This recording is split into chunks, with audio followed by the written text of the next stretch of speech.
we'd like to welcome you to the Black and Gold Room here at the L.A. Davis Cafeteria for our weekly football media luncheon. Those of you who are not familiar with myself, my name is Haptom Keleta. I am the new Sports Information Director here at the University of Arkansas at Pine Bluff, and I am thrilled to be here. See some familiar faces. We thank each and every one of you for coming to this weekly Coaches Luncheon, and we promise to give you the best job possible. A little background of me before we get started. I'm a graduate of Ouachita Baptist University, as well as Grambling State University, and now I'm a proud Golden Lion. I spent 8 years in the NAIA as an SID at Wiley College for 3 years, and then Dillard University for 5 years. But nothing could have prepared me for what happened on Saturday when I was introduced to the NCAA and the swag by number 9, Mr. Jamal Odom. And those of you who aren't familiar with what happened, you can check out our Twitter page, UAPB Lions Roar. That's at UAPB Lions Roar. Check out the video that has been placed on there. You'll get a kick out of it for sure. So without further ado, we've of course got Coach Monte Coleman here, as well as the linebacker John Tavis Testa, number 18 out of Miami, Florida. And we've got quarterback Brandon Duncan on the way as well. So we will have Coach Monte Coleman break down Saturday's game against Arkansas State. So without further ado, we'll get started. Coach? Thank you very much. Before I get started, and I just want to say, how about those Cowboys?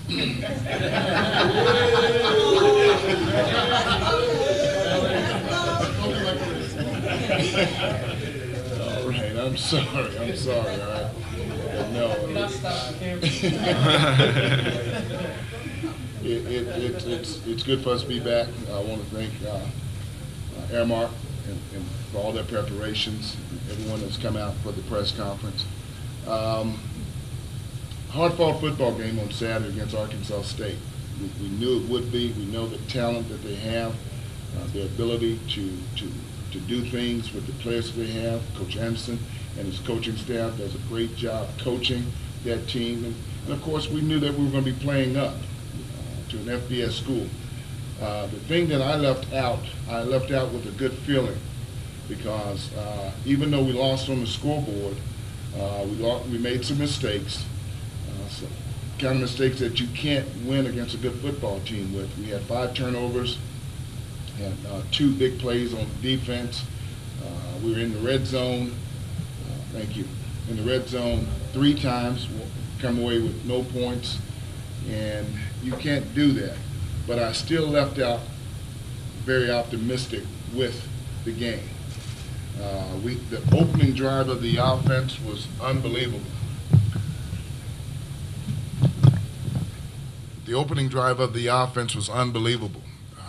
We went straight down the field on them. A very good defense. Unfortunate for us, our receiver slipped down, and that caused our first turnover with an interception inside the 20. But the offense showed that they can play up against an FBS school and be successful. I'm reminded of the goal line stance by the defense. The ball's on the 1-yard line, and we prevented them from scoring any points. So it showed me that the defense is up to par playing with an FBS school. So overall, this last game, like I said, we didn't necessarily win on the scoreboard, but there was a lot of things that we did on the field that should give us the momentum, also give us confidence within ourselves to let us know that we can play. You know, one of the things that I've always said to the team, I don't worry about Arkansas State, I don't worry about the Gramblings, I don't worry about any of them. The thing that I worry about is us. And if we take care of our business with the turnovers and the big plays in this game coming up against Jackson State, I think we'll fare very well. I'm very optimistic with it, very, very optimistic with it. So it's not what Jackson State does, it's us starting fast, playing for 60 minutes, and finishing. And that's what we've got to do in order to be successful. And people like Tessa and Brandon, when he gets here, they're rallying the troops. They understand that it's no more freebies now. We are in SWAC play from here on out. And we will put our best foot forward, starting today in practice. Wonderful, Coach. As you talk about the Arkansas State game and then preview the Jackson State game, what are some things that you're looking into coming into this weekend before we take questions from the media? Jackson State's a very good football team. Coach Hughes is doing a good job with them. They hadn't won a game as of yet. They was defeated by Grambling. They played well against Grambling, had an opportunity to win that ball game, but Grambling made more plays. Jackson on offense, they're going to look to throw the football. The quarterback has a very good arm. They will run the football to stay counterbalanced, but they're going to be a passing type offense. The one thing that their defense won't do, you won't get a lot of mixed blitzes by their defense. They're going to play man-to-man some. They're going to sit back and play zone. They've got two huge defensive tackles, and that's what they rely on to stop the run, to try to make your offense one-dimensional. And the thing that we've got to do offensively, we've got to make sure that we stay dual-dimensional, run the football when we have to and need to, and also be able to pass the football. So it's going to be hostile there in Jackson, to say the least. And the thing that we've got to do is not worry about what Jackson does, but we've got to stay within our perimeters and make sure that we don't make the mistakes like we did against Arkansas State and win the giveaway takeaway, and I think everything will go fine. All right, Coach, thank you so much. We'll take questions now. We'll start with the media. I'll get the microphone, and just raise your hand. Cameo will come around and bring the mic to you.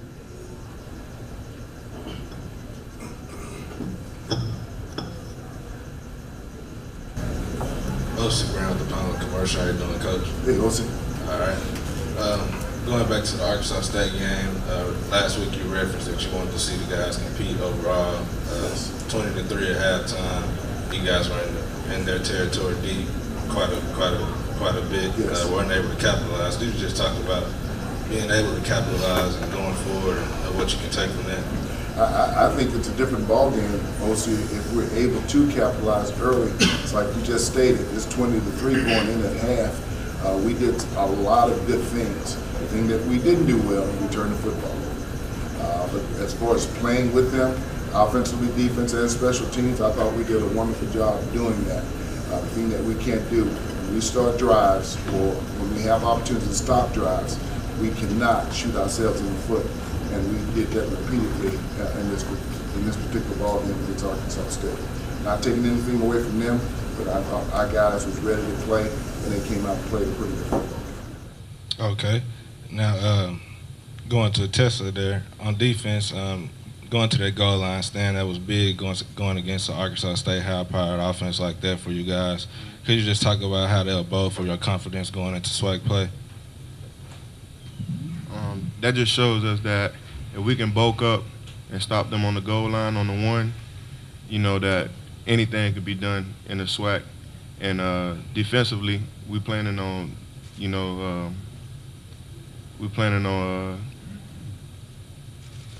kind of, I want to say, dominating. Keeping people. We have a goal. We didn't make that goal last week. 37 yards short from that goal, but rushing wise, we want to keep offensive and running backs 100 yards rushing, no more than that. And going into that, and that's a FBS, that team is rated nationally. So, if we can play up to that builds our defense confidence a lot going into the SWAC. So, with high confidence, you're going to see a lot of big plays come up this week. All right. Now, Mr. Duncan, we were talking about you guys getting in the red zone and getting deep in their territory quite a bit in that first half, but not being able to capitalize on some of those opportunities. And a lot of it, most of it was you had a few turnovers there. Could you just talk about what you've seen out there? Was it something that they did as far as disguising their coverages, or is it you got to get more in tune with your receivers at this point? I wouldn't say I'm not in tune with my receivers, but a lot of times we shoot ourselves in the foot as far as missing little assignments, me missing reads. In the red zone, things happen faster, and I know that. And if they happen faster, the windows are tighter. And if we want to be a high-scoring team, I realize that I have to get the ball out of my hands faster, make my reads quicker in the red zone, and score more points. So this week coming up, that's one of my focus points, is capitalizing on drives and I can guarantee this week that in the red zone our percentage is going to be higher. Can I just speak to that Yes, also? sir. You know, Two of the interceptions, the first one, the receiver actually falls down. If he doesn't fall, I think it's a great pass and great catch by Mr. Coleman. And the defensive back actually made a great catch falling down himself.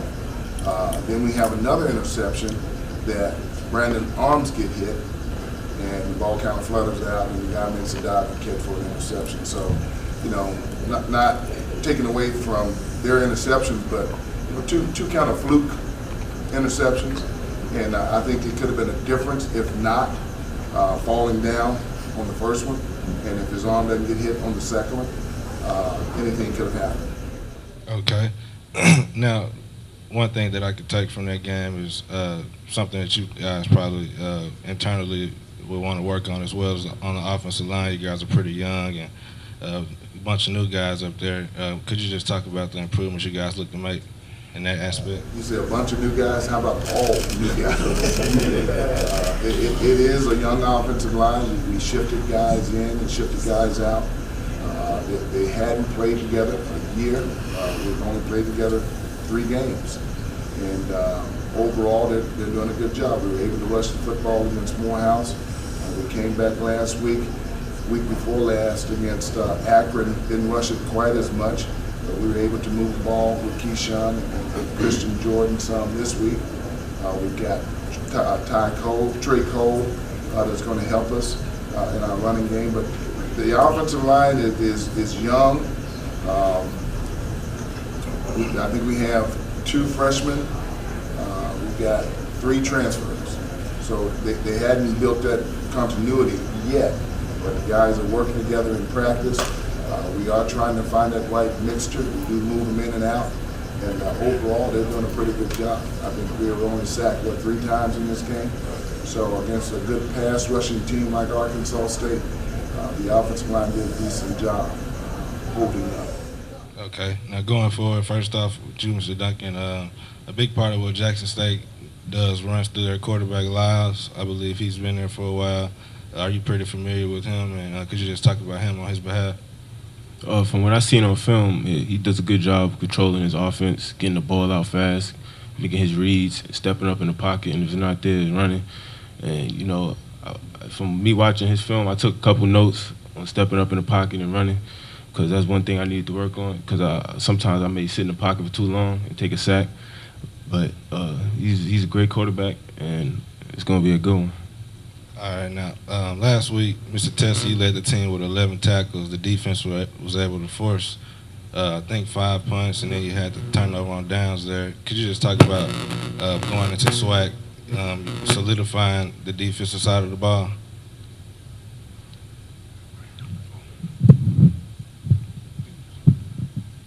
Okay, could you ask me that again? Just going into SWAC, just coming off the performances you guys had against Arkansas State, being able to, solidify the defense and making it one of the strong points of the team. Okay, I just feel like the defense we played a okay game. It was all right, but we know we had a few mistakes. So this week we're gonna get into the film room, watch, and we're gonna correct those mistakes. And we coming out with a lot of confidence, and like I said, stay in the film room and come out hard. And I think that we should come out victorious in this game right here. All right, a couple more questions for Coach. Going into Jackson State, pretty much that might be one of the most hostile environments in the SWAC. Could you just talk about from that standpoint, getting the team prepared going into a hostile environment like that? Basically what you just said is what I told the team. It's going to be very hostile. We've been there before, and we've had them at homecoming where the band doesn't get off the field when they're supposed to get off the field, so we sit standing on the sidelines an extra 10 minutes. There may be a little home cooking with them, but it's going to be hostile. Jackson has a great following with their alumni, their fan base. I think they said at the Grambling game last week that there was 16,000, 17,000 people there. So they're going to have, it's going to be a good crowd of Jackson State fans. So I'm letting our guys know that up front so that we'll be prepared for it. And it's not what Jackson does, it's what how our mental aspect is and what we do. And that's what we're going to be working on this week. All right, last question here, Coach. Like you said, just worried about what you guys are able to do. What do you think it'll take for you guys to pull out a win in Jackson State? You know, I posed that question to the coaches this morning in our staff meeting this morning. And some of the things that they said was we've got to be a disciplined football team. We can't turn the football over. We've got to take the football away. And the thing that they all pretty much agreed with, we've got to play the most physical game that we've ever played in this particular ball game. And if we can do those things, then we'll fare very well. Tim Stubbs, UAPB-TV Sports. Coach, very nice of you to bring up the Cowboys. I know you're a big fan. Anyway, all kidding aside, it's kind of like a second season opener, if you will, with conference season starting. Had the non-conference games, got some experience, got a chance to see some guys in live game action that you haven't seen before, especially the entire line that you mentioned. You talk a little bit about that over the past 3 weeks, going into week one, and kind of the demeanor and overall morale of the team going into the conference opener. Talk about that a little bit. You know, Tim, if I have my choices, just the way we did it this year and years past, have the non-conference games up front, being 2 games, being 3 games, whatever, to get kind of tuned for SWAC play. And I agree with you. It is like a new season opener for us, being the first SWAC game. Even though we're going into hostile territory, it's like a new season for us. Everybody's rejuvenated and ready to go. They were talking about it after the game on the bus. The guys understand the importance of these games at this point. And, you know, if I had to knock on wood, which I will, out of the 3 non-conference games, we've had only 1 casualty. Vila tore his ACL. He'll have surgery tomorrow. But other than that, we're pretty much intact. Now, we've got some boo-boos and stuff by some of the players, but overall, we'll go in getting some guys back that got hurt maybe in training camp. Dante McDonald, one of our big bruiser running backs, he should be ready for this game, and we're excited for it. So we didn't lose a lot of players by playing these non-conference games, which is great. So we can go in pretty much fully equipped, ready to play. And for the players, where's your confidence at right now after the first 3 games going in to the season? We'll start over here, defense side of the ball. Defensively, our confidence is very high. I mean, our bond is crazy. On the bus ride back, you know, that's all we kept talking about. Because even though we lost that game, you know, we made plays, you know, and for the most part of it, you know, especially in the box, you know, we felt very, very confident coming out of that game, and we just can't wait to get in practice and, you know, and get to it, get in the film room, stay in the film room hard, and we can't wait until Saturday. And Brandon, even though the score is not going the way you want it to, I know you're an ultimate competitor. Your confidence and what are some of the learning tools, experiences that you get out of some of these non-conference games going into conference play? You kind of get a feel of what other conferences are doing. You get to see what kind of team you're going to have coming into the season. You also get to play against bigger schools. You know, get your talent level against other people around the country. It's a great experience, you know, and when we play against a different conference, we get to see the different speeds of different conferences, and it helps us to play faster. So when we come back to our conference, we'll be playing on a fast level. So, you know, we know what to expect. You know, so far I feel like our offense, we've been lining down fast, starting fast.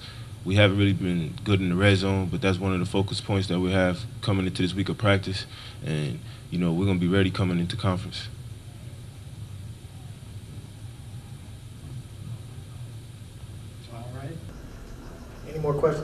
media before we take questions from the audience, please? All right. Questions from the audience, please. Maximum of 2 per person, please.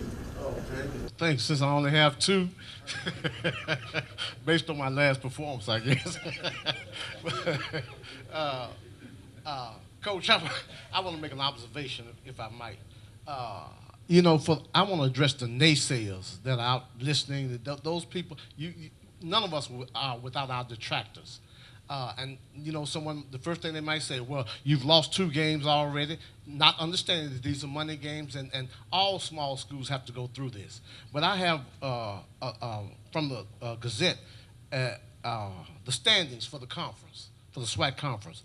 And as it stands now, Alcorn State and all schools except for Jackson and Grambling are 0-0 in the conference. So I'm gonna give the overall standings. Alcorn State is 1-2. Mississippi Valley 0-2. Alabama A&M 0-3. Alabama State 0-3. Jackson State 0-3. In the Western Division, Grambling State is 2-1. Arkansas Pine Bluff 1-2. Southern 1-2. Prairie View 0-2. Texas Southern 0-2. So we're in it, and. Everybody is we're still all even, just about, based on this. There's only been 1 game in the conference play, and that was the Grambling-Jackson game. And we play Jackson next week. So I feel comfortable that we're off to a good start, in spite of what our record might indicate. Now, to the question.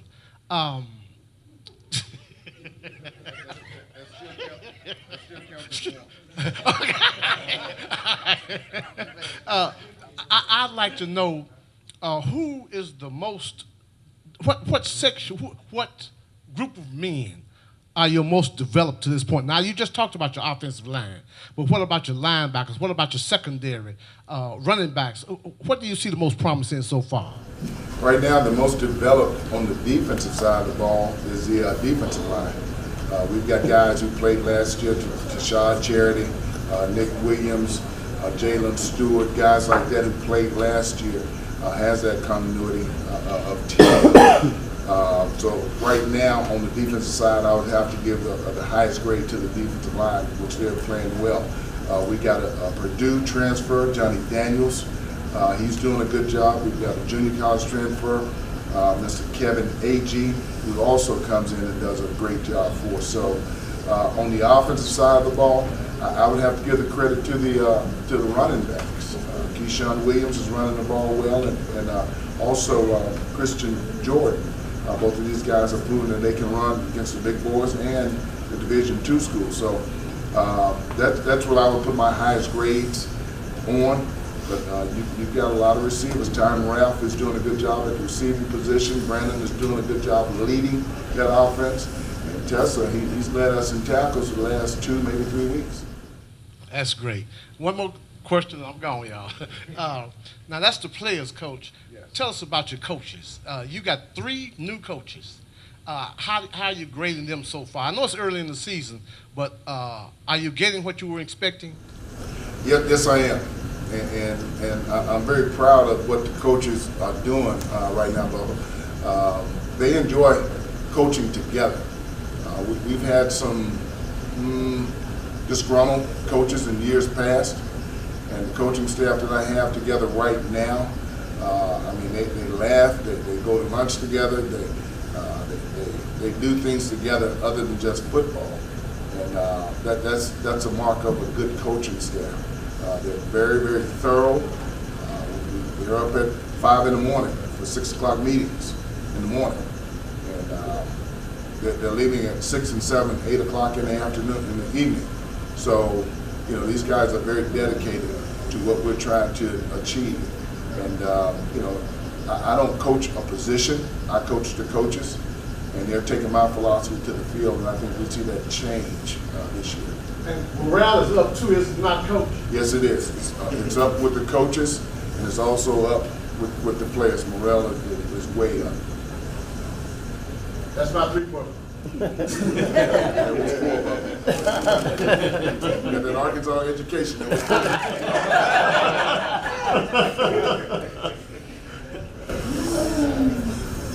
Thank you both for those questions. All right, any more questions from the audience, please?